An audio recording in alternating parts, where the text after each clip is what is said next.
Sebelumnya saya ingin mengucapkan terima kasih kepada Bapak karena berkenan untuk diwawancarai pada hari ini. Ya.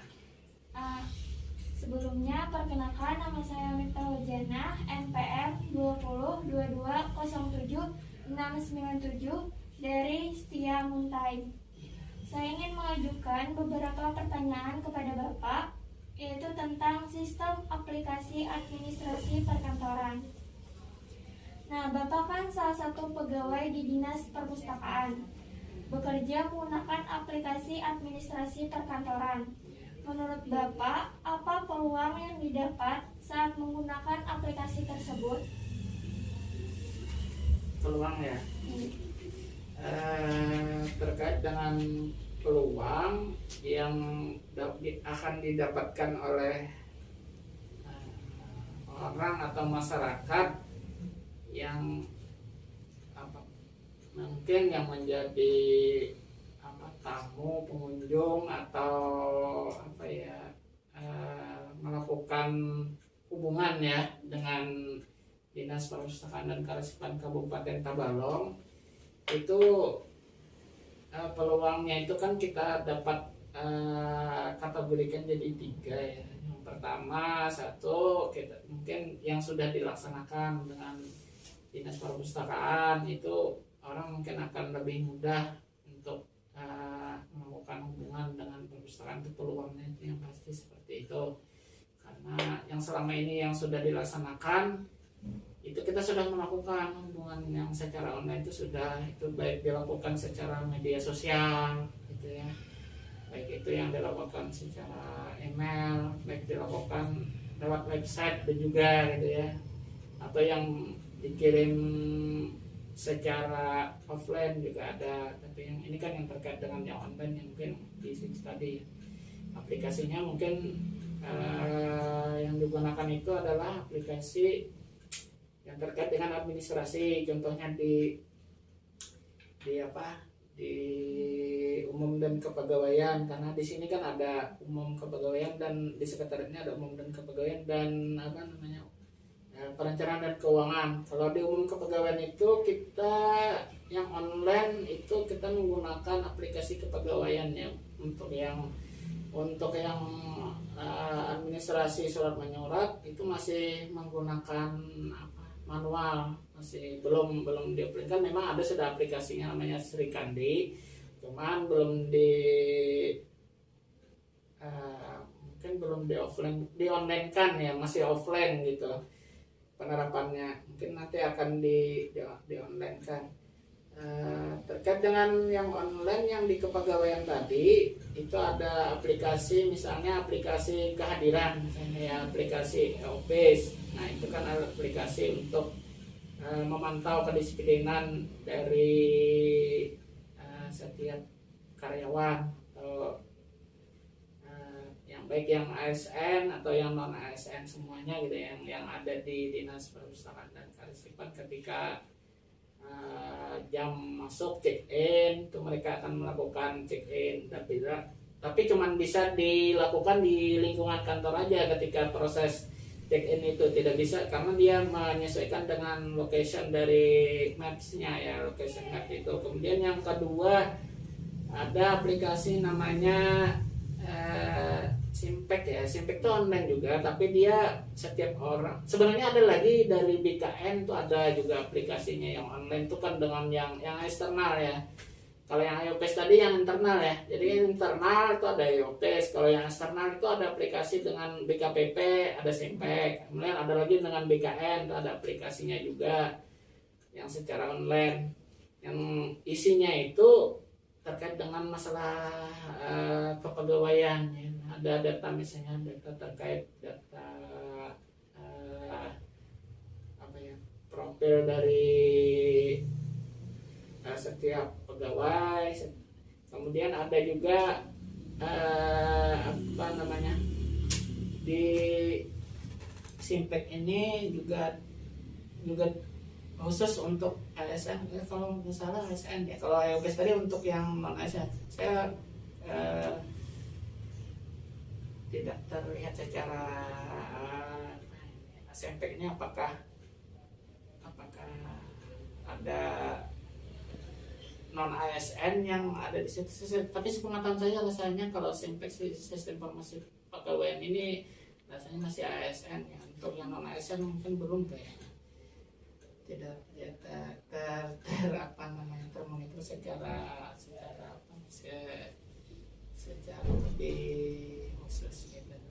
Nah kemudian yang kedua di aplikasi e-office tadi juga ada aplikasi e-kinerja, jadi kinerja itu tapi masih belum diterapkan secara full. Untuk 2021 masih uji coba, rencananya akan dilakukan di tahun 2022 gitu.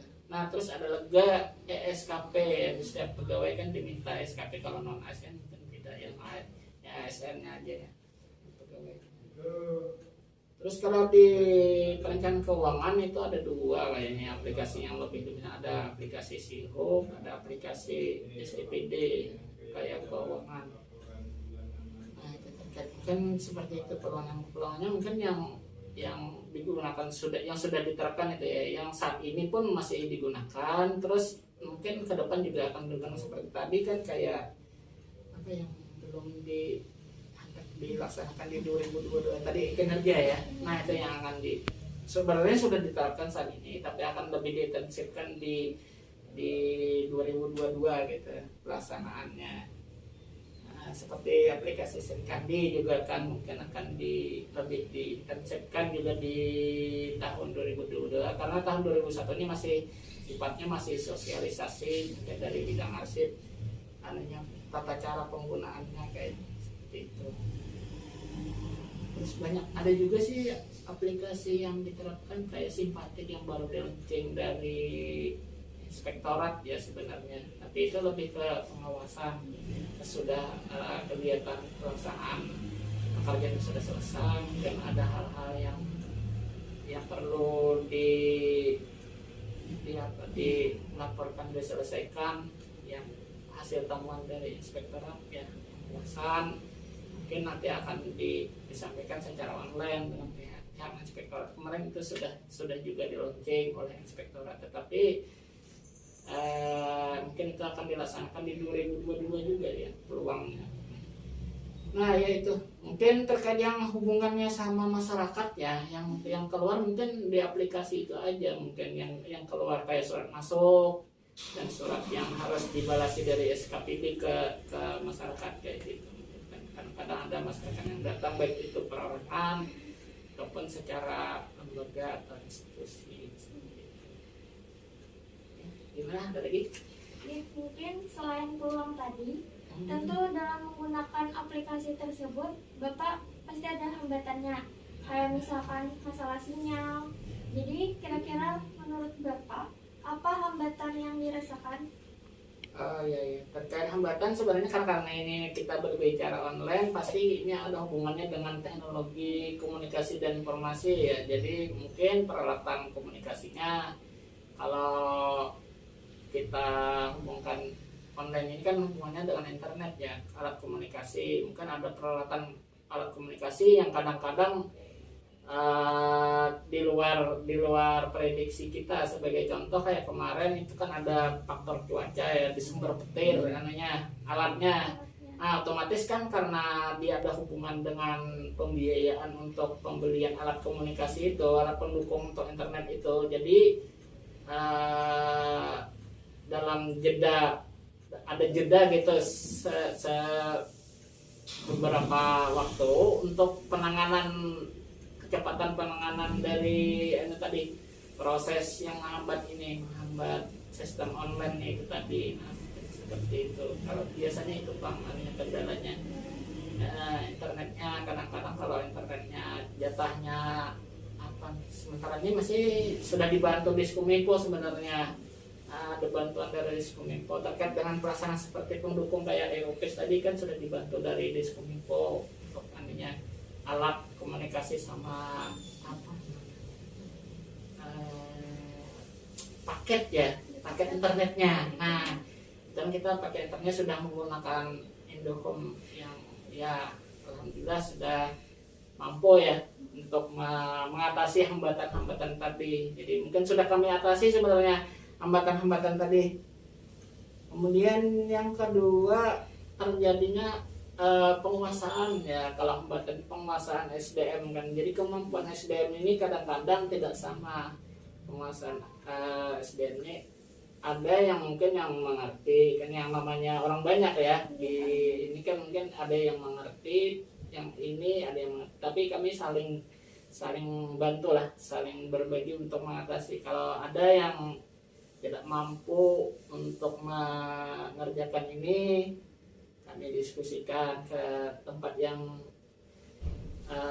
mungkin bisa membantu ya. Yang di sini kan kita ada bagian layanan, juga ada bagian yang khusus IT-nya gitu. Jadi ada tenaga IT, ada 2 orang tenaga IT. Jadi apabila misalnya di bidang itu ada yang di bidang perpustakaan ada orang IT. Di sekretariat juga ada.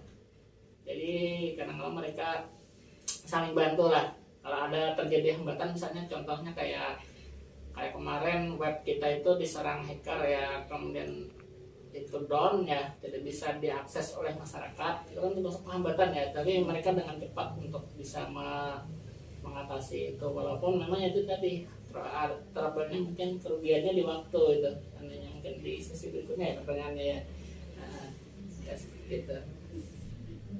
Selain peluang dan hambatan tadi, kira-kira menurut Bapak apa keuntungan dan kerugian yang didapat karena menggunakan aplikasi administrasi perkantoran secara online? Oh ya, kelebihannya dari penggunaan aplikasi ini yang pasti ya, yang pertama ini akan mempercepat pekerjaan yang pasti seperti itu, pekerjaan ASN, pekerjaan di dinas lah ya, di dinas di Persib ya, dinas perpustakaan Kabupaten Tabalong ya. Nah, terus pelaksanaannya itu mungkin akan lebih cepat, lebih nyaman diakses kalau dia online. Tapi untuk yang khusus di lingkungan sini ya harus berada di sini. Sebenarnya contoh kayak Office tadi itu kan fungsinya sebenarnya fungsi kontrol ya, fungsi presensi tadi kan fungsi kontrol. Karena kalau tidak berada di sini ya tidak dianggap tidak hadir seperti itu.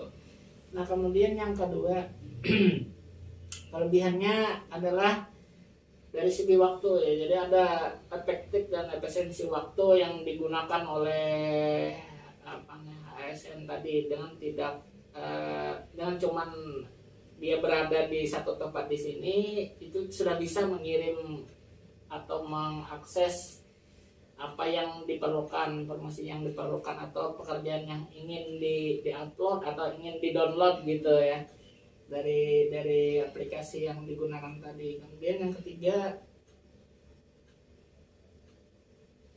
yang ketiga itu kan masyarakat. Kalau masyarakat tadi contohnya kayak web tadi ya, tapi itu aplikasinya bukan aplikasi perkantoran sih. Kalau kita kan bicara ke administrasi aplikasi perkantoran, sebenarnya ya, masyarakat kan lebih mudah ya jadinya, lebih cepat ditangani gitu ya, apa yang diperlukan. Kayak contoh kayak tadi kan Seri Kandi tadi kan aplikasi, mungkin di sana akan terekod gitu, terekam data yang ingin diminta oleh orang atau masyarakat atau lembaga tadi. Dengan aplikasi ini bisa dicarikan secara cepat untuk diberikan kepada orang yang ingin menggunakan informasi yang diperlukan dengan izin yang pasti ya, izin resminya gitu, untuk dari data atau arsip yang digunakan untuk diberikan kepada orang atau masyarakat yang datang tadi. Nah, kemudian yang berikutnya itu tadi yang terkait dengan aplikasi tadi, pasti ada database-nya kan. Nah, database ini akan jadi kalau di situ bisa mungkin jadi arsip ya, atau bahan histori, bahan sejarah yang di masa akan datang yang bisa diakses untuk menelusuri di masa-masa yang sebelumnya gitu, masa pelaksanaan yang sebelum, misalnya yang 2022 ingin mengakses yang kegiatan pelaksanaan administrasi di 2021 ya, jadi kan bisa gitu kan menelusuri. Contoh misalnya kayak aplikasi SPG-nya gitu kan. Jadi coba mencari di situ. Contohnya kayak tadi di perencanaan tadi kan di sirup itu bisa, di SPD bisa cari misalnya dokumen penggunaan keuangan. Kayak misalnya contohnya kayak aplikasi sertifikat tadi kan mungkin surat masuknya sudah berapa yang tahun 2021 yang masuk, kayak surat keluarnya berapa, atau misalnya mencari informasi tentang kepegawaian ya, kepegawaian misalnya yang posisi pangkatnya di 2021 berapa orang gitu, yang tahun 2022 yang akan naik pangkat berapa orang, kayak gitu. Atau misalnya apalagi ya contohnya pembaharuan data ya, seperti yang diminta BKN kayak gitu. Profilnya misalnya keluarganya ada yang nambah ya, yang tambah anaknya gitu, atau yang misalnya pisah kemudian dia nikah lagi ya, misalnya contohnya kayak gitu. Jadi kan terekod dengan data itu kan, aplikasi itu justru sangat membantu apa namanya, ada historinya, database-nya yang dimiliki, baik itu bisa diakses oleh bagian umum kepegawaian atau yang bersangkutan, karena akunnya kan yang bersangkutan juga ada memegang seperti itu. Nah, ada lagi kekurangannya ya yang belum ya? Oh ya, kerugian ya.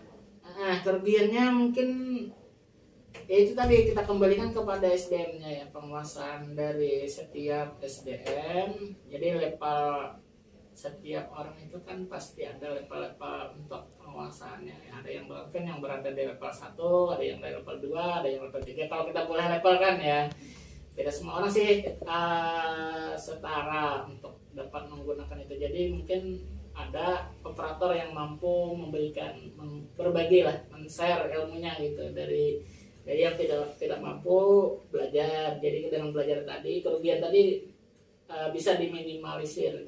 Kerugiannya sebenarnya dari skill aja sebenarnya. Kalau dari materi belum ada sih. Tapi paling kayak alat tadi kan yang di luar kendali itu otomatis dia karena alatnya di luar prediksi gitu kan, cuaca kan, faktor cuaca disambar oleh petir, tidak memprediksi, ya kerugiannya pasti material ya, terlambat. Mungkin kerugiannya adalah aplikasinya.